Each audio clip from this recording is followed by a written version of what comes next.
그들이 내게 이르되 사로잡힘을 면하고 남아있는 자들이 그 지방 거기에서 큰 환난을 당하고 능욕을 받으며 예루살렘 성을 허물어지고 성문들은 불탔다 하는지라. 내가 이 말을 듣고 앉아서 울고 수일 동안 슬퍼하며 하늘의 하나님 앞에 금식하며 기도하여 함께 봉독하겠습니다. 이르되 이르되 하늘의 하늘의 하나님 하나님 여호와 여호와 크고 크고 두려우신 두려우신 하나님이여, 하나님이여 주를 주를 사랑하고 사랑하고 주의 주의 계명을 계명을 지키는 지키는 자에게 자에게 언약을 언약을 지키시며 지키시며 긍휼을 긍휼을 베푸시는 베푸시는 주여 주여 간구하나이다. 간구하나이다. 이 하나님의 말씀입니다. 아멘. 아멘. 7월 우리가 신유의 영예에서 인생의 막다른 길에서 라는 주제를 가지고 말씀을 전하였습니다. 이 하나님을 인정할 때 하나님께서 길을 인도하시고 막힌 길에서 다른 길 인도하시는 것을 우리가 첫 주에 보았으며, 또 주님을 신뢰하는 자는 주님이 지키신다는 것이 바로 둘째 주였습니다. 그 지난주에는 이 신유의 능력을 믿고 선포하는 자에게 능력이 있음을 우리가 말씀을 통해 보았습니다. 그리고 오늘은 제목이 뭐죠? 예, 다시 세우시다라는 제목을 갖고 우리의 영을, 또 우리의 삶을 다시 세우시는 그 주님의 능력을 선포하고자 합니다. 오늘 말씀은 정말 잘 아시는 말씀 중에 하나입니다. 자, 이 본문을 제가 설명하기 위해서는 이 페르시아의 역사를 좀 자세히 알면은 본문을 이해하는 데 있어서 큰 도움이 됩니다. 그리고 우리 친구들도 나중에 역사 시간에 배울 테니까 오늘 함께 들으면 좋겠습니다. 자, 이 바벨론이 이스라엘을 공혹해서 모든 걸 다 파괴했습니다. 심지어 성전도 파괴했고요.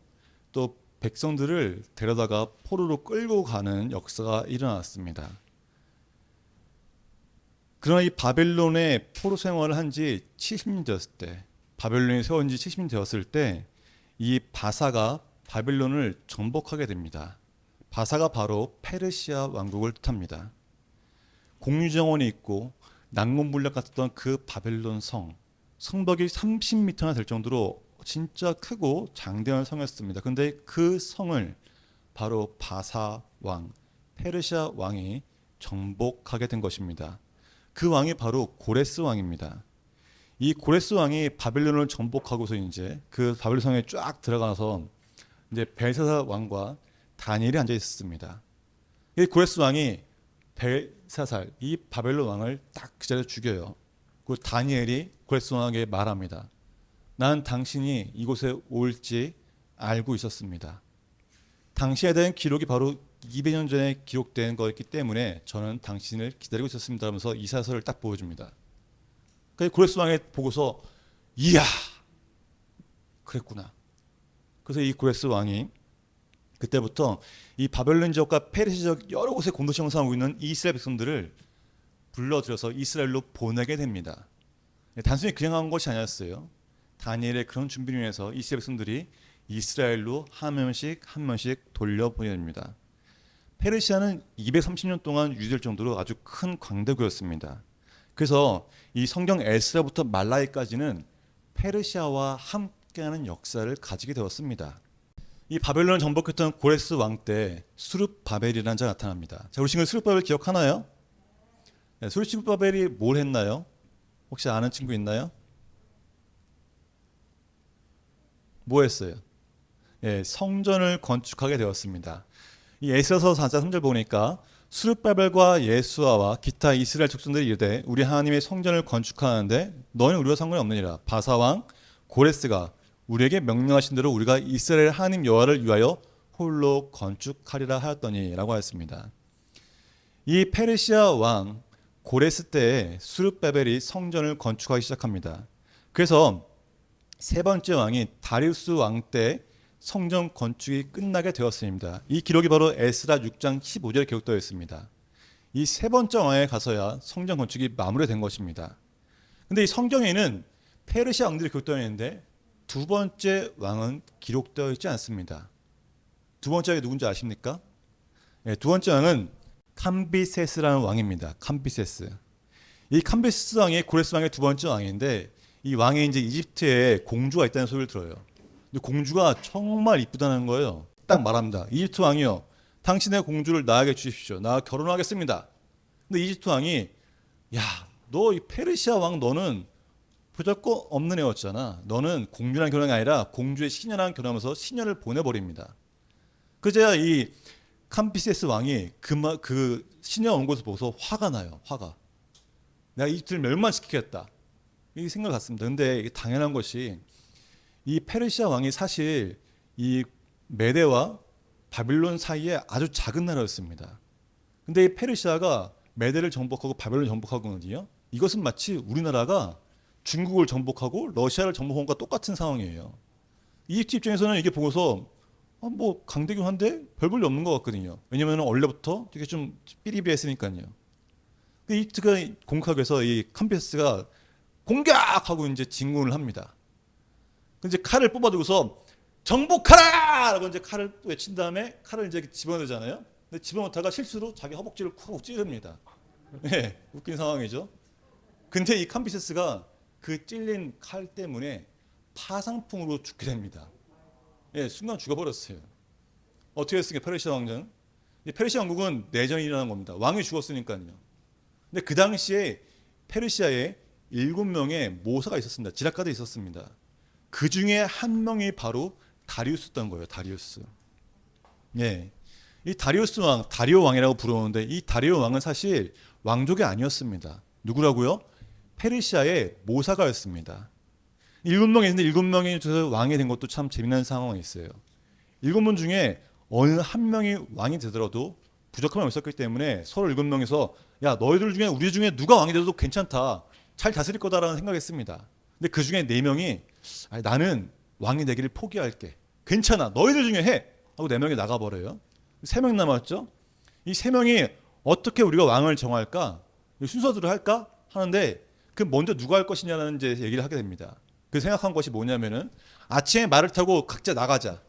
전진하는데 그 중에 말 앞머리를 들고 우 하는 그 왕이 바로 왕이 될 것이라고 말합니다. 근데 그때 이 다리우스 왕이 말을 타고 가다가 가장 먼저 말이 앞발을 들고 이렇게 울부짖는 거예요. 그제서 바로 신하들이 무릎을 꿇고 당신이 왕입니다라고 이게 왕이 되었습니다. 자, 이렇게 아주 재미나게 왕이 되었지만은 왕족은 아니었던 것입니다.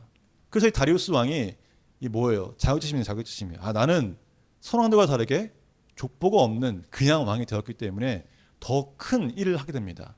내전을 다 이렇게 뭐 해결했고요. 그 다음에 이 페르시아 왕 중에서 가장 업적이 많은 왕이 다리우스 왕입니다. 이 다리우스의 이 뭐랄까 업적은 에스더에 기록되어 있습니다. 네, 근데 이 다리우스 왕이 고레스의 딸과 결혼을 하였습니다. 근데 고레스 딸이 맨날 말하는 거예요. 왕이여, 우리 그리스를 침략하시다. 그리스를 침략합니다. 그 이 다리우스 왕이 100만 대군을 이끌고 그리스를 쳐들어갑니다. 예, 이것이 바로 마라톤 전쟁입니다.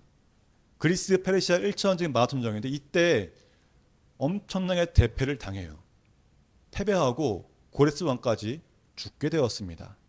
왕을 잃은 거예요. 그리고 아들인 아하수에로가 나타납니다. 아하수에로 많이 들어보셨죠? 이 아하수에로가 아버지의 원수를 갚기 위해서 또 전쟁을 일으킵니다. 그게 바로 2차 전쟁입니다. 이 전쟁이 바로 테모필레 전투인데 이 테모필레 전투 혹시 아시는 분 계신가요? 이 그림 보면 생각나는 거 없는가요?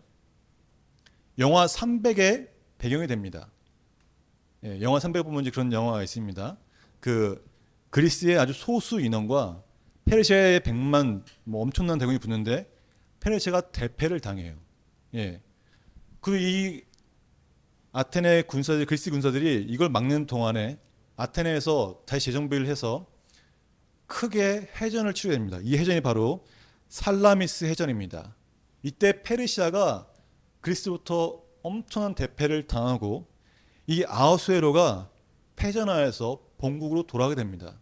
그리고 본국에 돌아가서 이 아하수에로가 에스더를 왕비로 맞이하게 됩니다. 성경에 나오는 이 에스더입니다. 그래서 아하수에로가 이제 쭉 살다가 그리고 다음으로 등장하는 5번째 왕이 바로 아닥사스다입니다. 오늘 본문에 나오는 왕입니다. 자, 스룹바벨 성전이 건축된 지 70년이 지났습니다.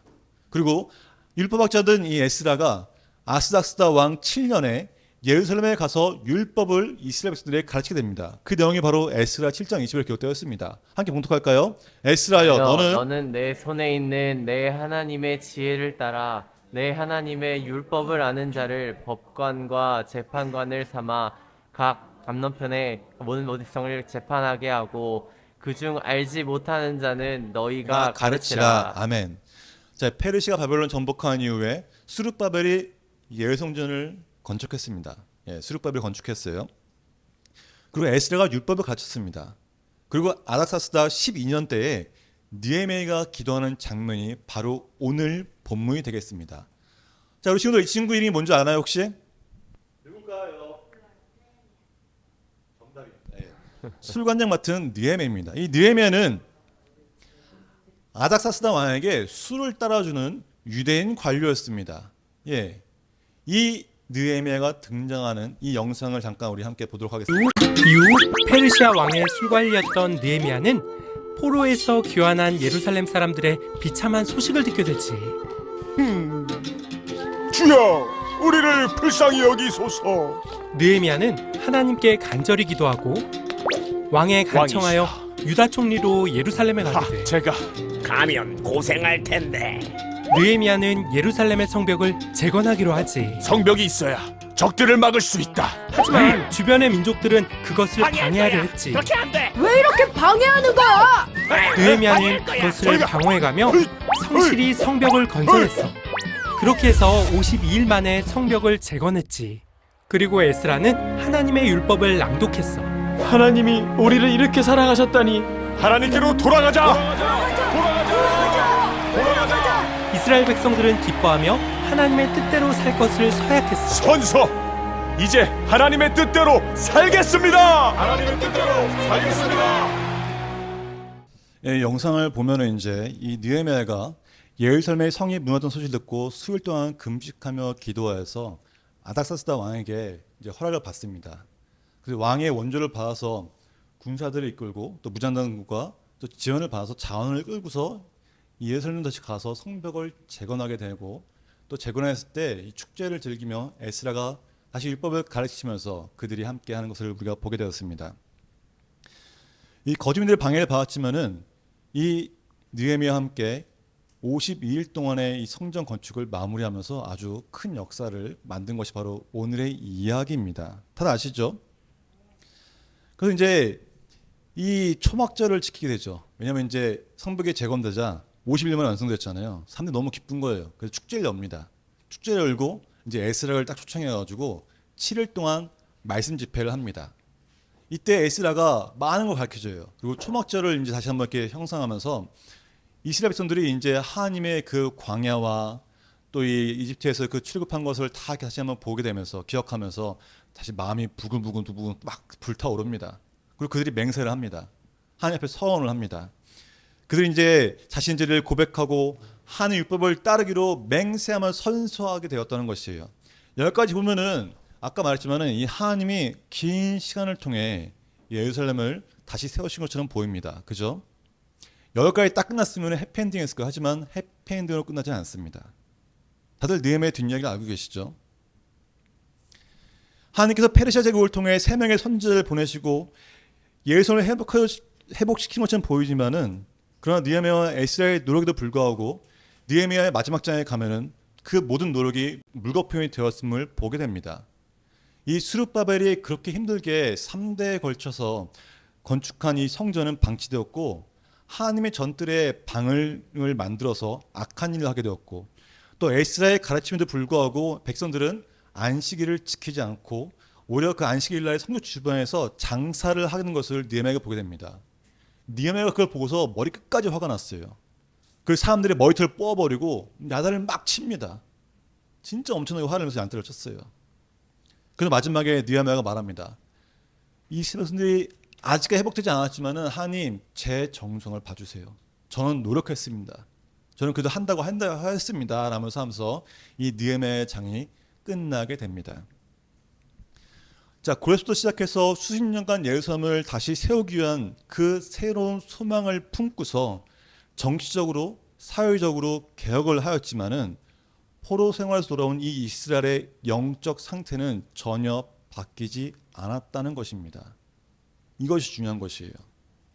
다시 세우기 위해서는 이 정치나 사회적 경제적 환경이 중요한 것이 아니라 바로 마음이 새롭게 바뀌어야 한다는 것입니다. 에스겔에 그 말씀이 기록되어 있습니다. 에스겔 함께 보겠습니다.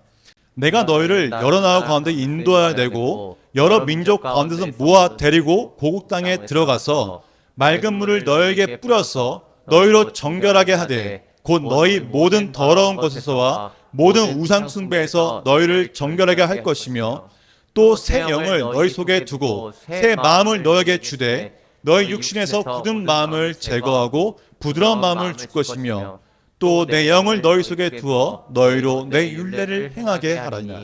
너희가 내 규례를 지켜 행할지라. 내가 너희 조상에게 준 땅에서 너희가 거주하면서 내 백성이 되고 나는 너희 하나님이 되리라. 아멘.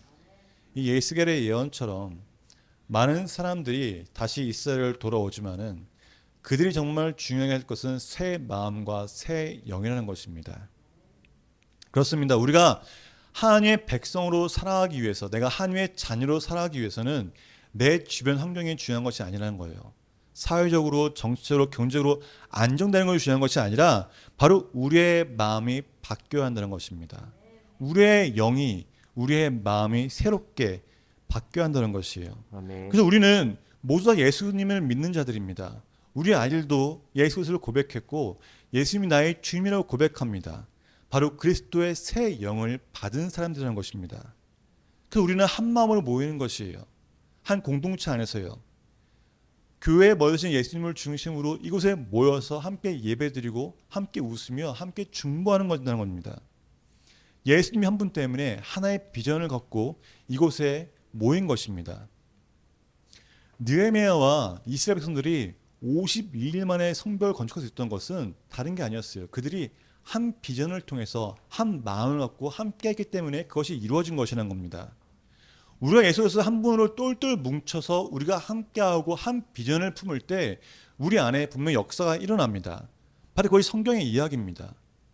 이 페르시아 그 긴 역사를 통해서 성벽이 재건되고 성전이 건축되어지고 많은 것을 이루어졌지만은 그래도 이스라엘 백성들의 영이 회복되지 않은 것은, 다시 세우지 못한 것은 바로 그들 마음 가운데 있다는 것입니다.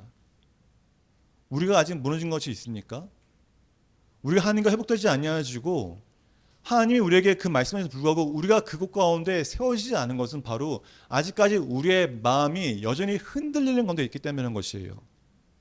우리는 분명히 새 영을 받은데 불구하고 그 새 영의 능력을 사용하지 아니하고 성령의 능력을 사용한 것이 아니라 여전히 우리 마음 가운데, 우리 생각 가운데 갇혀있기 때문이라는 것입니다. 사랑하는 여러분, 느헤미야나 에스라는 정말 뛰어난 선지자입니다. 이 에스라는 모세와 비견되고요, 느헤미야는 여호수아에 비견되는 사람입니다. 뿐만 아니라 이 에스라는 이스라엘의 300 율법학자 중에 한 명이에요. 랍비 중에 한 명이라는 거, 정말 큰 유명한 사람입니다. 지금도 이스라엘에서는 이 에스라를 최고의 율법학자로 치고 있습니다. 그렇게 유명하고 유능하고 능력 있는 사람이 간데도 불구하고 이스라엘 사람들의 영이 바뀌지 않았다는 것은 여전히 그들 마음 가운데는 두 선지자의 마음을 따르는 것이 아니라 자신들의 마음을 따르는 것이 가득했다는 것이에요. 이 말씀 가운데 우리에게 뭘 말하는 것 같습니까? 한 마음을 품어야 한다는 것이에요. 하나의 생각으로. 아무리 이 사람이 부족할지라도 우리가 함께 모여서 이 사람에게 반응할 때 나타나는 것입니다. 우리가 아이들과 이야기할 때 어떤가요? 자, 채원이나 예준이나 에린이나 종원이나 대화를 할 때 이 아이들이 학교에서 엄마, 나 아빠 이런 일이 있었어요 라고 대답할 때 엄마 아빠가 이러고 반응 안 한다고 생각해 보십시오. 그럼 아이들이 말을 많이 할까요? 몇 번 하다가 안 하게 됩니다. 왜요? 엄마 아빠가 듣는 것 같지 않으니까요. 반응이 없거든요. 근데 이 아이들이 말할 때 엄마 아빠가 그랬어? 와, 너 정말 재밌었겠다. 너 슬펐겠다. 어떡하니? 괜찮아. 이렇게 리액션하면서 반응을 하면은 이 아이들은 신나서 더 많은 이야기를 하게 된다는 것이에요. 어떤가요? 그건 맞는 말이죠. 말씀 똑같습니다. 이성호 목사님이 말씀하신 건데, 이성호 목사님이 교회에서 한 달에 2번에서 3번 정도는 부교육자의 말씀을 세웁니다. 자, 부교육자가 올라가면은 보통 목사님들은 이게 이 반응이에요. 원래 보통 이래요. 근데 이성호 목사님 맨 앞에 앉아가지고 부교육자가 무슨 말 하든 떨면서 뭐 잘못된 말 해도 아멘! 아멘! 아멘! 오! 아멘! 이렇게 한다는 거예요. 왜 그렇게 할까요? 지켜보는 것이 아니라 왜 이렇게 아멘한다는 거예요. 이게 다른 거예요. 많은 목사님들이 부교육자 세우지만은 그들 가운데 힘을 주기 위해서 아멘 아멘 이러면서 반응하지 않는다는 것이죠. 근데 이렇게 반응하니까 잘 못하던 그 부교육자들도 말씀을 잘 전해간다는 것이에요. 왜요? 반응하니까요. 성도들이 같이 따라한다는 것입니다. 제가 광고 시간에 말한 것처럼 이 방송을 전체를 보는 것처럼 아멘과 함께 또 오 뭐 이런 반응들이 요즘 교회에 나타나는 반응입니다. 그 교회 특징이 뭔지 아십니까? 하나의 비전으로 똘똘 뭉쳐있다는 것이에요. 단순히 예배에 들어가서 뭐 그냥 예배 약간 들어갔다가 뭐 가지 이런 거만한 모습이 아니라 예배에 나도 참여하고 있습니다. 내가 하는 말씀에 참여하고 있습니다 하면서 함께 반응한다는 것이에요. 부모가 아이의 말씀 듣는 것처럼 말이죠. 이 반응이 정말 중요한 것입니다. 이처럼 이 느헤미야와 에스라의 그 노력에 그 이스라엘 백성들이 정말 크게 반응하여서 끝까지 견뎠다면 이스라엘은 영의 분명히 바뀌었을 것입니다. 하지만 그러지 않았기 때문에 다시 세우지 못했다는 것이에요. 하나님의 비전을 이루기 위해서는 우리에게 필요한 것은 환경이 아니라는 겁니다. 연약하고 작고 이것이 중요한 것이 아니라 하나님의 비전을 이루기 위해서는 우리가 모두 다 한 마음으로 가야 한다는 것이에요. 그 한 마음이 무엇입니까? 바로 예수 그리스도의 마음입니다. 아멘. 예수 그리스도의 십자가를 통해서 그 얻은 그 마음 가운데 하루 하나 모여서 우리가 한 영혼을 살려보자 하는 복음을 전하고자 하는 그 비전을 또 뭉쳤을 때 교회가 성장하고 우리가 한 마음에 한 영혼을 뜻해서 함께 변할 수 있다는 것입니다. 다시 세운다는 것은 바로 그런 것입니다. 우리가 가정을 다시 세우기를 원하십니까? 깨어진 가정이 있습니까? 이 가정을 세우기 위해 뭘 하시겠습니까? 우리의 생각을 바꿔서 우리의 마음이 새롭게 되고 우리 영이 새롭게 된다는 것이에요. 그 새로움은 바로 오직 예수 그리스도밖에 없다는 것입니다. 아멘. 아까도 말했지만은 이 페르시아 역사는 에스라부터 말라기까지 쭉 다가갑니다. 근데 그때까지 여전히 이스라엘 백성들은 회복되지 않았어요. 영이 바뀌지 않았어요. 그리고 뭐가 나타납니까? 누가 나타납니까? 바로 예수님이 나타나게 되는 것입니다. 그들의 마음이 바뀌지 않았기 때문에 예수님을 통해서 그들의 마음을 변화시키고자 그들의 마음을 바꾸고자 그들의 모르는 죄를 사하여 주시고 하나님과 다시 연결시키기 위해서 예수님이 이 땅에 다시 오신 것이라는 겁니다. 사랑하는 여러분, 진짜 우리의 마음이 바뀌어야 합니다. 우리의 영이 새롭게 바뀌어야 합니다. 아멘. 오직 예수 그리스도를 바라봅시다. 아멘. 우리 어린 친구들이 이곳에 있지만은 예수님을 통해서 내가 바뀌길 원합니다. 예수님, 나와 함께 해주세요. 예수님, 내가 예수님을 사랑함대로 고백하는 이 아이들의 고백을 통해서 이 아이들의 영이 새로워지고 가정이 회복되어지며 다시 세우시는 역사가 일어날 것입니다. 하나님 말씀 전시는 반응을 나아갈 때 하나님의 나라를 이 땅 가운데 세워주고 우리 가정 가운데 하나님의 나라가 세워질 것입니다. 사랑하는 여러분, 이 시간 우리 함께 영이 바뀌길 위해 기도하면 좋겠습니다. 우리의 마음이 새로워지고 우리 영이 새로워져서 또 하나님께 나아가는 시간 되게 해달라고 거룩한 가정을 세우게 해주시고 우리의 가정이 다시 한번 새롭게 세워져서 더 하나님 찾으시는 거룩한 가정 되게 해달라고 우리 함께 기도하면 나아가겠습니다. 기도할 때 또 우리 아이들 축복하면 좋겠습니다. 우리 아이들에게 함께 하셔서 그 말씀 가운데 있게 하시고 또 새 영을 허락하셔서 성령의 능력이 피어나는 아이들에게 해달라고 하나님의 인도하시는 아이들과 함께 기도하면 좋겠습니다. 기도하겠습니다.